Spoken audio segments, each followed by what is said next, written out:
Hello everyone, and thank you for being here.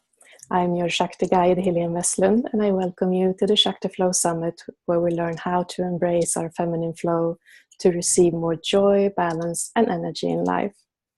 In this circle, no time exists, so everyone who watches this or listens to this now or later are all included in the energy of this circle right now. Today we have a wonderful teaching expert. It's Evanston. Whether you are a woman wanting the confidence to be seen in your work or to get the promotion, or you're a woman who aspires to be valued in your relationships or to grow your own business and have the system that delivers results. She has been featured on the Huffington Post, Spark and Hustle with Tori Johnson, and Showcasing Women. And she has spoken on stages globally. About.com named her one of the top 6 marketing consultants. She is a published author of The Influence Factor, The Journey to Discovering Your Influential Voice. Welcome, Anne. Thank you, Helion. Nice to meet you.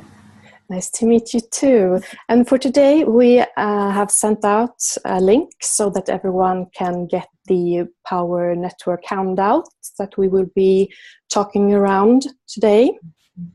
Grab that and download it if you can as we're talking, because I want to do an activity towards the end of our time together that will get you thinking about how you have support as a woman, because part of how we as women really create good flow and energy in our lives is with connectedness. We need that. And so how do we make sure we really have what we need in our relationships with people? Yes. So while everyone's getting that done, if they haven't already, should we begin talking about the feminine and the masculine and how important it is that we blend the two together or keep a good balance? What do you think about that, and how do you do that? Yeah, I 100% believe that feminine and masculine energy and the balances of feminine and masculine energy are really important towards how we are able to move in the world better.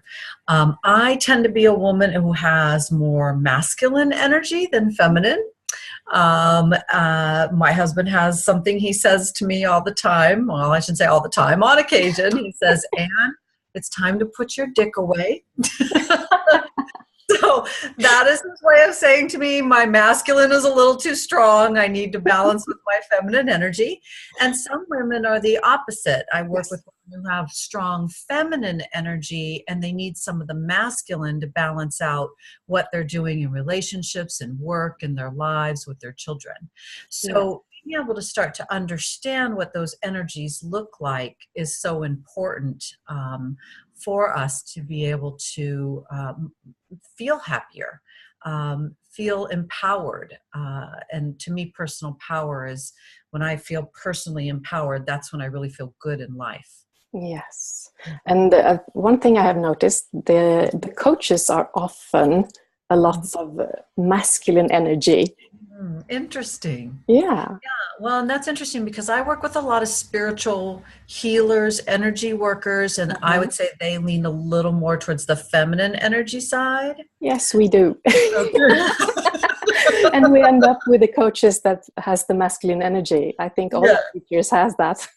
I love that. Yeah, and a lot of the women that I work with come to me, to my classes or my speaking or coaching, tend to have very strong feminine energy and not much masculine. So being able to, signs that you have too much feminine energy for me are things like not being able to speak up for yourself or feeling uncomfortable about saying what you really feel. And that means you're out of balance with the feminine energy, right? Too much masculine energy may be that you blurt things out and are seen as intimidating or rude, or, you know, that B word that they want to call women that have too much masculine energy. So there's always a warning sign that you may have more one than the other. And I do think there's simple things that you can do for yourself to balance them as well. Mm-hmm. Do you have any tips for us? Sure. So if you are like me and you lean towards more masculine, I encourage you to wear dresses. Oh. Take your pants off, ladies. And believe it or not, don't wear underwear. Yeah. She thinks I'm crazy. Mm-hmm.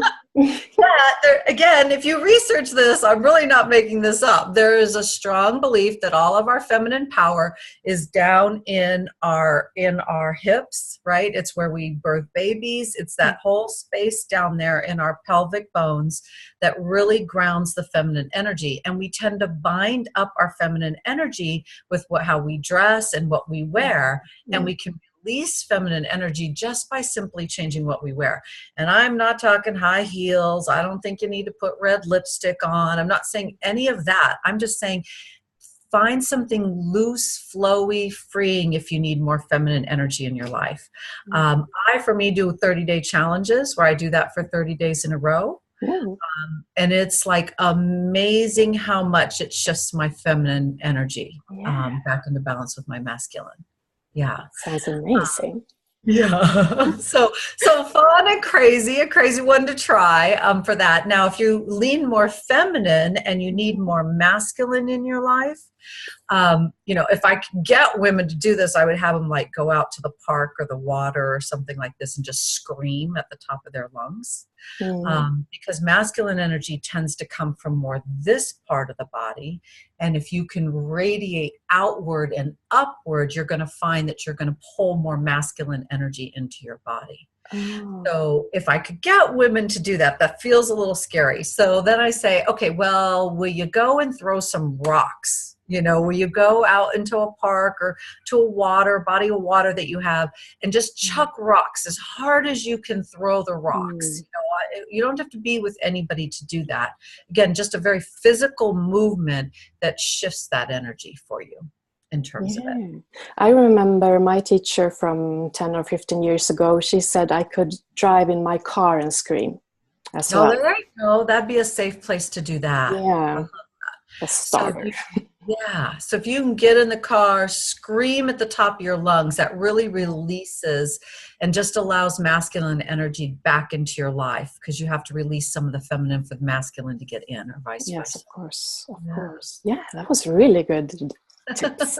Yes. Fun, different ones rather than like capsule, just something fun and different to try and play with. Yeah, because I've been talking to other women in this summit, and we'll be talking about the balance and how to maintain balance. And this was a really new way to talk about it. I love it. Good. More input. So and with that, for me, the other big thing in keeping flow, finding my flow, feeling connected, I'm all about influence, personal power, self-worth. And I talk with a lot of women about self-esteem and self-worth. And when our self-worth is diminished, when we have lost a sense of self-worth, and I'll define basically what it is, that sense of power or powerlessness, or feeling out of control in your life, or not feeling loved, not having the energy to do the things you love, even if you could, that in many ways for me comes from self-worth. And what things am I doing in my life to keep building and empowering my self-worth? So that's the other thing to me that's really key in keeping my flow as a woman. Okay. So can we penetrate that a little bit? Because I recognize myself in that. I got interested. Okay. So self-worth, first of all, just basic definition of self-worth is really the relationship you have with yourself. Yes. So what I say to women all the time is that is who you are, alone, by yourself, naked, in front of the mirror, with just the thoughts in your head. That woman, and a lot of times I say that, and women stop breathing because it's a little bit scary to think about just being by yourself with everything that you have been given, physically, mentally, emotionally, spiritually, everything you've been given. And how do you think about yourself when you're in that space? Yeah, we're not talking alone time watching a movie. No, yeah. No, this is No. true that I am with me in that. I am looking at me. I have an activity in my book that I ask women to actually go to the mirror and look themselves in the eyes and say, I like you. Yeah. I have women tell me, I can't do that, Anne. I start laughing, I giggle, I cry, I look away. I cannot make eye contact with myself and say that. So I'm talking about that true ability to have appreciation for yourself, regardless of everything out there, regardless of crazy nail polish and fancy clothes and good food and people you hang out with that distract you from you. Yeah. Who are you all alone with just your spiritual, physical, mental, and emotional space? Beautiful. Mm-hmm. Mm-hmm. And that's hard for a lot of us. We have more other worth than we have self-worth. Yes. And then no wonder our energy seems to get diminished, Mm-hmm. because if we are always looking to others to fill us up, to make the cup feel full, to be satisfied, we're always hungry. We're always looking elsewhere for that thing that we're wanting. And it's really all in here internally for us. Yes. Mm-hmm. So for me, I think that understanding that about who you are as women and finding that place where, how are you able to separate for yourself your true self-appreciation, your true love of self from how others think or feel about you. Yeah. And knowing that you are whole, healthy, wonderful, complete without any of those relationships, and they only enhance you, versus you need them to feel complete. Yes. Mm-hmm. That is a struggle. It is. It can be hard for women, especially in this day and age when we look at the internet and technology and social media and where things have gone. We are constantly bombarded with one of the things that we do that hurts our self-worth, which is comparison. We are constantly bombarded with the opportunity to compare ourselves, Yeah. Yeah. And that makes it so hard. Even for me, I work on this all the time. I work on it for myself, and I try really hard to write in my blogs about things that I go through that challenge my self-worth and how do I regain it back and be okay with who I am. And I'm coming up on the big 50 birthday here this winter, and my body has changed. I'm this little petite Italian girl with big boobs. It's, always had a little curvy body, but always been in great shape, always been a little size 0, always that. And here in the last 5 years, I've put on weight, and, the boobs sag weird and the wrinkles come and all these things start happening physically to our body. And we as women, what do? We again shut off our sexual energy, which is such an important and powerful energy too, shut it down because we're not feeling good about ourselves. I have a friend in my office right now. Sorry about that, guys. A little fly has decided to join in on the meeting today. This is live, not Memorex. But I went through this whole process of the key of acceptance. And learning how to, again, be naked with myself and love myself. Who cares what my husband thinks about my body? What do I believe about my body? What do I love about how it's aging? What do I think is beautiful about it now? And having to do that and do that discovery and be in that process for myself. What do I love about my opinions about things? Why are they important to me? Why do I value them? If I don't know those things and reflect upon them as women, I lose them in comparison with everybody else. Yes. And I wanted to ask you about this comparison. People often say you shouldn't compare to others, you should compare to yourself. But in this case, I feel not even that is the best thing to do. I mean, I can't think about how I looked when I was 20 and compare to that. And I suffer from anxiety. So one day I can't even compare to who I was yesterday, because I can't do those things today. Yes, So 100%. the comparison's got to go at all. Because no comparison. Yeah, and that is, yes, even compare, you're exactly right. Because if I'm thinking, oh, well, I used to be. Yeah. Right? I used to be. Why can't I be that anymore? Mm-hmm. No, how are you learning to love and accept now who you are? In whatever that is that's going on for you, good, bad, or ugly, are you loving and accepting of yourself now versus comparing a former self? Yeah. I love that. Absolutely. Yeah, great. Thank you. Yeah. So, and then for me, the handouts, I want to lead into the handouts because I think this will lead to some pieces for us to think about. It's 2 pages, and I'm going to start with time. And I promise that anybody that follows up with me, I'll do some more with the handouts to some email with you. I want to start with the one with the tree. So there were 2 pieces, and one with the tree. And this is really about your personal network and who is in your life. So there's some circles on here, and we're not going to fill out of all of them right now. I don't know that we'll have time to do all of both pages. I want to start giving you some food for thought and growth of this. So in some of these circles, I want you to write a few things for me. So in one of them, will you write and you might put this across the top, a person who, all the way across the top of the tree, like it's the sky, a person who in your sky. And then one of the circles put likes me. In a second circle, put respects me.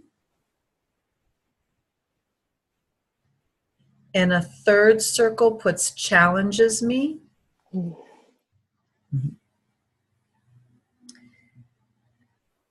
So likes me, respects me, challenges me. Fourth circle, loves me unconditionally. And right now, don't even, just write those down so you remember them. You can go back, okay? Yeah. And then last one I'm going to have you write down right now, a 5th one, is a person who meets my needs. Meets my needs. Meets my needs. Yes. Mm-hmm.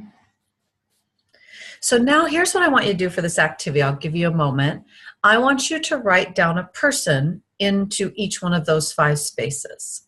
And it can be anybody in your life, anybody, past, present, future, been with you since the day you were born. It can be any person in your life, but it can only be one person one time. Okay. Okay. So this means you have to come up with 5 different people, one in each space that you would identify as that person. So just take a quick moment, jot some names down, see what pops into your head for me. I'm not sure I can do that in such a short time. I'll try. Well, and I love what you're reacting to, because I'm sure people watching and listening with us are feeling the same thing. There's probably some of you are like, okay, I'm going to hold off this one person because I could put them anywhere. So whatever, I can't come up with the other 4, I'll put them in the one space because I know this person can be any of them. Some of you are thinking, I don't have 4. Well, guess what? There's actually 9 that I have that I want you to think about. 9 different people, not just 1 or 5. So here's part of this for me is that how do you as a woman have a place to increase energy and flow if you don't have different people you can count on for different things? Yeah. Give you an example too. I do this when I speak in front of audiences of women. And one time I was up in Seattle, which my mom lives in the Pacific Northwest of Washington State. And she was excited and wanted to come see me speak, and actually convinced my grandmother, my Italian grandmother, and one of my cousins to fly out and see me too. And they all sat in the front row, right, to support me. And I did this activity, and I'm walking around the room. I'm watching what women are doing and walking around the room. And I walk over to my mother and I look over her shoulder, and in every single circle, she has written my name. it says Annie, Annie, Annie, Annie, Annie in every single circle. That's what my family calls me. They call me Annie. Yeah. And I said, Mom, no, one person in each circle. You need different names. And she said, no, you, all of them. Now, think about that again for flow, energy, feeling powerless, feeling powerful. If you have one person you rely on everything for, what does that do to a relationship, first of all? Too much pressure. Way too much pressure on one relationship. Way too much pressure. Yeah. And then what happens to you if for some reason that relationship is gone, doesn't work? Yeah. You're lost.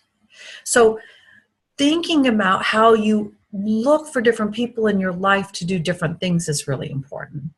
Now, one of these two I want to talk about. The person who meets my needs, the name that goes there is yours. That has to be you. So when you're looking at who you are as a woman and loving yourself, you have to be whole, complete, healthy, meet your needs before anybody else can be supportive of what you want in your life. So true. Yeah. So even relationships with, and it's changed more and more over the years. I still hear it on occasion. Oh, he completes me, or she's my better half, or yeah, we're two halves of the same whole. No, you need to be a whole. You need to be a whole all by yourself. Okay. And I get it. I'm aging. I have aging parents. There are times when we age that we need somebody. I have a friend who's starting radiation. He needs me to help him. I get that. That's a different kind of need. Yes. I'm talking about those needs of what we were talking about earlier, that self-worth needs of whole, healthy, complete, in the mirror with my thoughts, no comparison of others, truly loving and appreciating myself, meet my needs. Yes. Yeah. So good. Oh, I like it. So this gives you some food for thought, your tree, and how rooted is your tree, and how healthy is that personal support network of people in your life. And I know we're close on time, so I will promise with that too. There's a second one more about your power network for business too. That's what the second page is. It's a little more obvious there.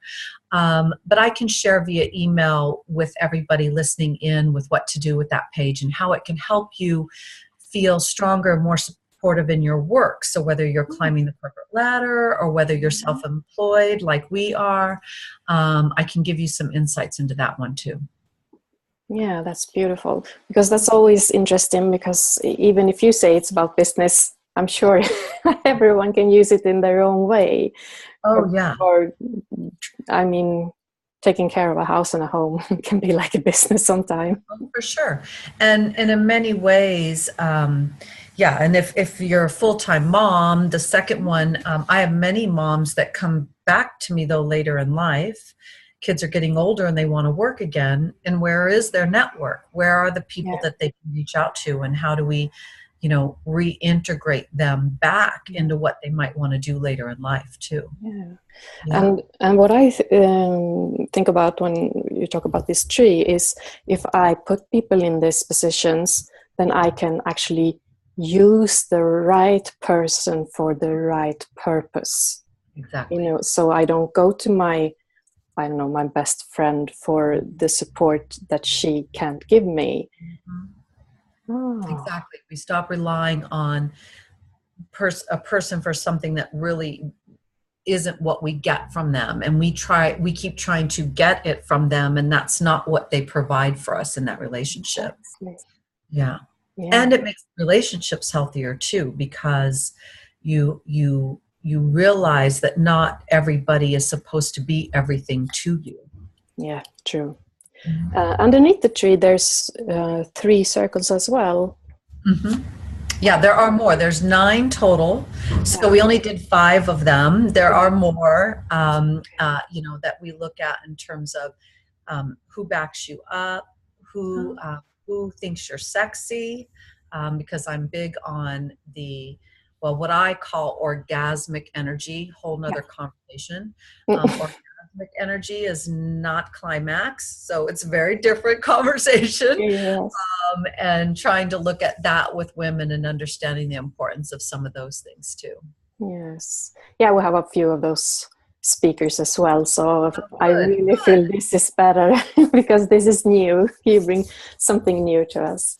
Yeah, I love that. I do a retreat twice a year, and I had a woman in tears at my retreat here in September. She said, "You gave me something that I never understood. I'm 67 years old, and something I never understood related to that." So I love that you're bringing people in that do that work too. That's awesome. Yeah, that's really beautiful. I can't wait to do this. I want to sit down and ponder on my people.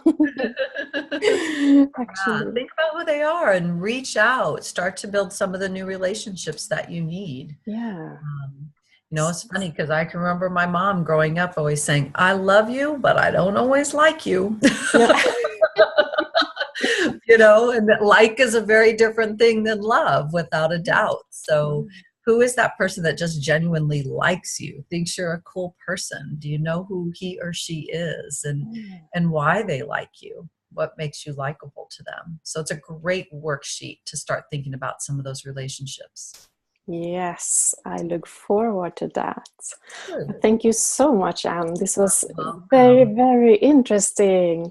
And I think I Good. speak for all the women here in the summit, in our little timeless circle, when I say that we are definitely going to do this. Good. This was really nice. I love it. I really do. Thank you. Thank you very much. I so enjoyed being a part. And let me just say to everybody, I am an open book. I'm very out there in the world. Yes. Don't hesitate to contact me, social media, email, phone call, any of those kind of things, whatever's comfortable for you. I love connecting and creating those energetic connections and relationships, especially with women. So thanks for having me. Yeah, I think you on your webpage you can even sign up and get like a little talk with you for. Yep, absolutely. I do like little 15-minute chats. Women call me all the time and love that. So I absolutely do that too. That's a great gift. Yeah, thank you. Oh, thank you so much. So to you and to everyone else watching, thank you for today, and just keep the Shakti flowing. Mm-hmm.